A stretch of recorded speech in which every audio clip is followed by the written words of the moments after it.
तुम्हाला सगळ्यांना प्रश्न पडला असेल की दिल्लीतल्या भूमिकेचा महाराष्ट्राशी काय संबंध।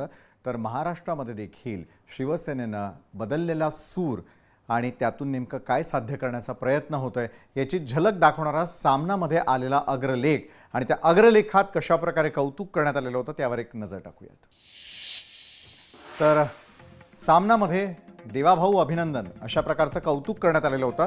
नक्षलवाद्यांचा जिल्हा याऐवजी गडचिरोलीला पोलाद सिटी ही नवीन ओळख मुख्यमंत्री मिळवून देणार असतील तर त्याचं स्वागत करायला हवं। गडचिरोली हा महाराष्ट्राचा शेवटचा नव्हे तर पहिला जिल्हा म्हणून ओळखला जावा।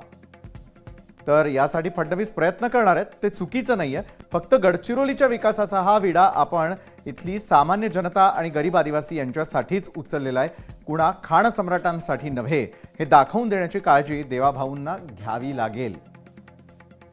तरच नवीन वर्षाच्या सूर्योदयापासून गडचिरोलीच्या परिवर्तनाची सुरुवात झालेली आहे हा त्यांचा वादा खरा होईल। बीडमध्ये बंदुकीचं राज्य कायम असेल तरी देखील गडचिरोलीत संविधानाचं राज्य येत असेल तर मुख्यमंत्री फडणवीस कौतुकास पात्र आहेत आणि याच कौतुकाची परिणती ही कुठेतरी महाराष्ट्रामध्ये एक वेगळं राजकीय समीकरण निर्माण करणारी तर ठरणार नाही ना, असा सवाल या निमित्तानं उपस्थित होताना दिसतोय। लोकशाही मराठी ऐका, पहा, जागरूक रहा।